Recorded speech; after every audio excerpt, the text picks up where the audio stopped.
অতিশয় নটনে পরিশ্রম হয়ে গেল।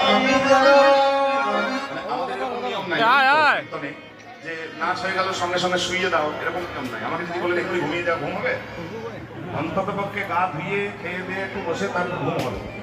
তাহলে গোবিন্দের বেলায় এরকম করা এটা অন্যায়। আমাদের কীর্তনটা হচ্ছে আমাদের সেবা। কীর্তনটা একদম আমাদের কর্তব্য নয়। অতিশয় নটনে পরিশ্রম হয়ে গেল।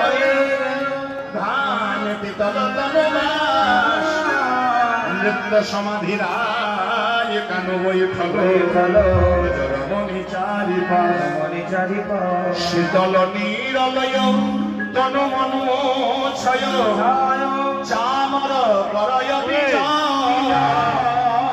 বিবিধ মিঠাই আনি কোন সুখে সখী মন সুখে সেবা করা বলো দুজন।